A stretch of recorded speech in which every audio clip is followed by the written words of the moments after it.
I also want to mention one more thing, and that is physical stamina. A lot of us we underestimate the importance of being healthy. Um, if you if you don't look after yourself, most of us sit down on a desk and work. We're going to be ill very quickly, and we're going to get RSI like I've had, in the past. And therefore, for example, I walk on a treadmill. I showed some of those. I walk on a treadmill while I report, at least part of the time, and that keeps me healthy. But I also go out for walks, about 5 to 6 kilometers a day in the evenings or in the daytime when I have a little bit of a time. I fit it into my routine to at least keep active, because otherwise you're going to be unhealthy. You're going to be at risk of contracting illnesses.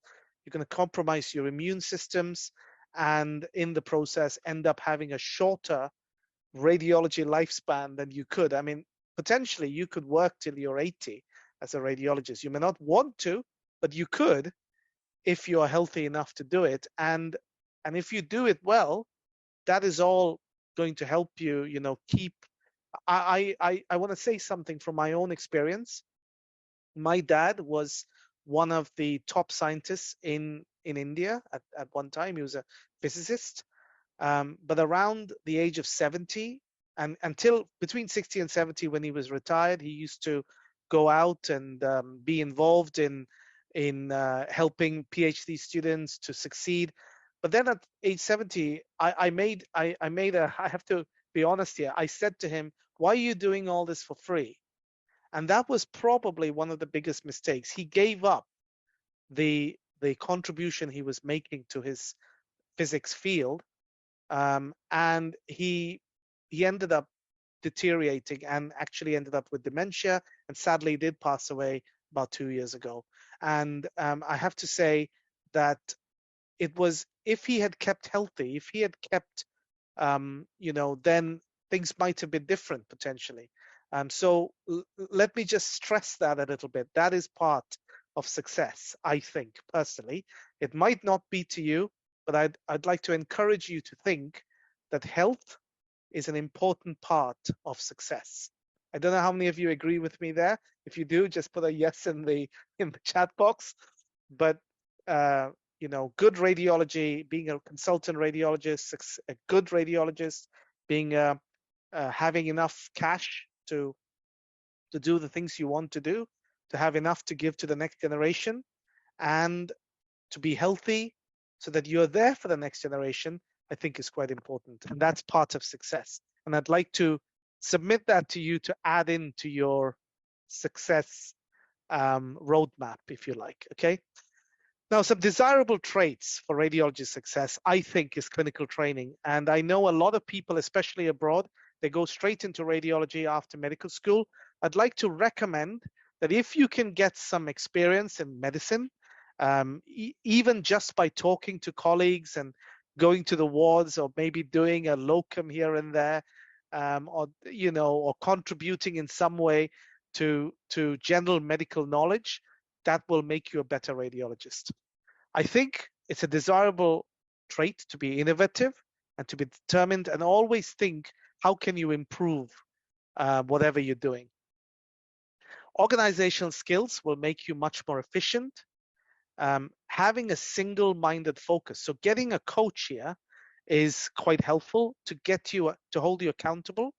That is really very desirable. And I would say a top desirable trait, which a lot of radiologists seem to lose, is the passion for learning and willingness to learn from discrepancies. So when I get discrepancies, it does affect me. I have to be honest. I do feel, oh, I missed that. That was so easy, or it was such a stupid miss, and I'm looking so stupid. But you've got to humble yourself and be willing to learn from your mistakes. If you don't learn from your mistakes, then I'm afraid you've got the wrong mentality for success. You're going to have to fail. It's just not possible to not fail at some level. Now, hopefully, when it comes to things like exams, you're failing before the exam, during your practice tests and not at the exam. But having that period of learning from your mistakes is incredibly important. Okay.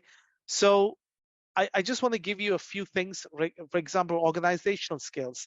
Um, Even things like when you see an interesting case, note them down, save them, keep track of them, you know, create a learning library, which you can use later when you're teaching. You've got those files, JPEGs or DICOMs that you can use for teaching. Always keep that teaching side on you, because when you teach, you learn and you'll read around it. So don't stop doing that, all through. And be organized about it.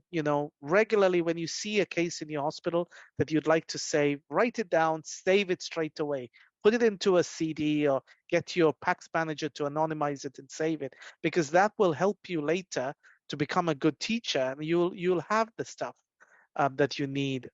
Especially, for example, if you want to come and teach on a course, or you want to teach on a conference, you've got the material there already and you've organized. And so being super organized, whether in your work, and have little trays that you can put stuff into as soon as you find them in daily life, will help you a lot.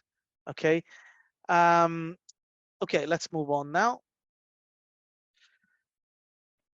Essentially, success is nothing more than a few simple disciplines practiced every day. And this is written by Jim Rohn, who is a very famous motivational speaker and person. And I would say that he he it's a daily routine. It's having a system. So not being all over the place. So being organized and creating systems as you go along. So tomorrow, when you get back to work, think about how can I create a system that'll make this seamless.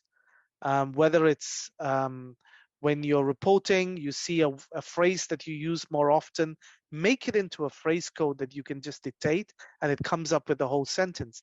The benefit of that is that you don't make grammatical errors because you've made it once, so you don't have to dictate a whole sentence and be at risk of the dictation system making a mistake.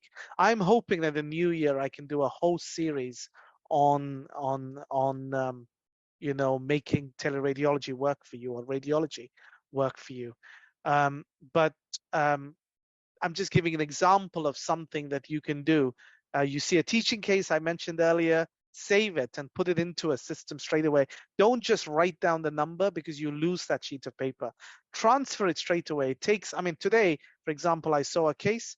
I saved it as a case. You don't have to wait for you know, um, to do that later. But make sure they're all anonymized and all that. Okay. My advice to a young radiologist, and what I mean by young is anyone younger than me. So in your 30s or 20s, 30s, and early 40s, maybe stay within your knowledge goal. Don't try and do, don't stay outside your don't sort of stray outside your expertise. Become good at one thing is my recommendation. Be an active participant in your institutions. I have to say your reports don't have to be a masterpiece. They just need to communicate. And importantly, especially when you write reports, answer the clinical question. So answer the clinical question. Keep up to date and keep communicating. Okay. The next bit is we've talked about right stuff. Now we've got to talk about consistency. You've got to know what works for you. And for that, you need to remind yourself of your purpose. So people often look at beautiful and complicated things like,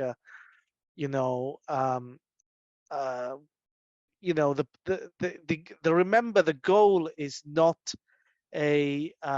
it's not a sprint, it's a marathon. So for that, it's really important to get a coach. Okay. And finding your purpose, as I said there, make sure that everything you do is rooted in a deep sense of purpose. Getting a coach will help you be accountable And I have personally, coaches have helped me all through my post consultant career. Before that, I didn't really have a coach, and it wasn't even talked about. It was more like life coaching and all that. But I would say get yourself a coach. It doesn't have it is life coaching, but it does help, or business coaching or professional coaching. It's all still coaching. I think the word life coaching has got a little bit of a sort of bad reputation, but I can promise you it's absolutely life changing. Um, and build yourself a team around you, and don't forget to celebrate your journey. So every time you win a victory, celebrate it, no matter how small it is, and analyze your setbacks, no matter how minor. And I would say do not forget to live in the moment. Success, it's a journey, as Arthur Ashe says here. It's not a destination. And for me, I feel successful because I'm on the journey. It's the doing is more important than the outcome. And in many ways, I wrote down some goals. I've probably achieved most of my goals. There are still certain goals that will be a work in progress for the rest of your life. For example, if you're spiritual, you will always need to grow into that. You can never say I have succeeded. Probably not, but but it's a journey, and that journey is successful when you're moving forward. I'd like to just end with this last quote, really. This is JCB is the name of a company. Joseph Cyril Bamford is the owner of JCB, and I think JCB has this large forklift trucks, and they're the ones who manufacture that. And they asked him, "What did it take you to succeed?" And he said, "The same thing it took to get started." He said, a sense of urgency about getting things done. And this is where massive action, the final thing in that success thing, takes effect. You've got to sense the people who make things move in the world share the same sense of urgency. You've got to take massive action. And if you take massive action, then you will succeed. So there's, in a way, I suppose there's been nothing earth-shattering about what I've said to you here, but I hope I've left you with a few thoughts that will get you on to your journey of success. I just want to acknowledge here Asha, Susan Verghese, who's helped me sort of put this presentation together, and and Joshua, who have helped us just polish it together. I just want to acknowledge them. Um, um, and I'd just like to thank you all for listening to me. So before we end, I'd just like to ask, what is the one thing that you found that you've heard before, or you've heard for the first time, or you thought, wow, this is something I'm going to take away and use it? What would that be? So I'd just like to leave a few minutes for people to just share that. And I'm just going to pause the recording here. So I've got here, thanks a lot for your presentation, sir. The one thing which I found was to have a life coach. I never thought about it before. Absolutely. And if you are, and you can often look in your own country, because, we have a fantastic coach who's a team coach for Revised Radiology, David Savage. And I'd like to, if you're at all interested in having someone who is absolutely top class. He's someone that I inspired to take up coaching, but he's actually become a better coach than me. I'd like to say you just have to write to us at info@revisedradiology.com, and we will share his details with you. But if you're in another country like in India or in the Middle East, of course David can still coach you, but I would recommend you get someone in your country who can coach you, who's got, preferably has gone through some training. They're not people who just say I'm a coach. Anyone can say they're a coach, but you'd like to get someone who's trained to be a coach, and preferably by a course that has been accredited by the International Coach Federation, as I was.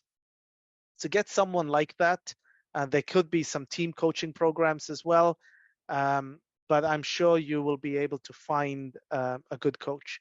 And then the other thing that's been said here is about the mentorship that I took from the lecture. Absolutely, find a mentor, find someone who you want to be like, approach them and see. And again, I wish to find a mentor. It's so hard as everyone is so busy. You're absolutely right. It is extremely hard to find a mentor, but you know, I'm sure that there'll be people who most doctors have a sense of wanting to help other people, and it doesn't have to take a lot of their time. It might just be a 15-minute chat, and you've got some ideas. What you really need is a coach and a mentor to just point you on the way, and a coach will hold you accountable to all the things that the mentor told you to do. And then I've got here, I really like the formula. That's fantastic. So remember that you've got to do all three things. And if you do all three things, then you get success. And then we've got here, actually, I knew these things, but you emphasize them in an oddly organized manner. Absolutely. Like I said, there's nothing that I said here that is earth-shattering or new. It's all out there. You all know it, but it really does help to have it reminded, and that is what a good coach does as well. He will remind you every week or every 2 weeks, however long you set it up. And Mariana could probably send. We've had a question of how can I reach David. Mariana can share David's results, the details with you, and David gives a free half an hour. It's called a it's a 1 hour, it's a half an hour free session. So even that you will find useful. So please reach out to him and just send us an email to info@reviseradiology.com and we'll send you that. There's a question here, will you be able to coach? Well, if I had time, I would love to be able to coach, but I would say that the person I would recommend is Dave Savage. I don't know if he's on the call, actually. I don't think he is, but he would be able to coach you, because I personally think he is a better coach as well now that he's been doing it so regularly. Can Revised Radiology help in finding one? Absolutely, we can. If you're trying to find someone in Canada, I can try and find someone who could coach you. You'd obviously need to give us a sense of what budget you've got, and then we can put it out there to our contacts. Thank you all very much. I'm just going to end this call now.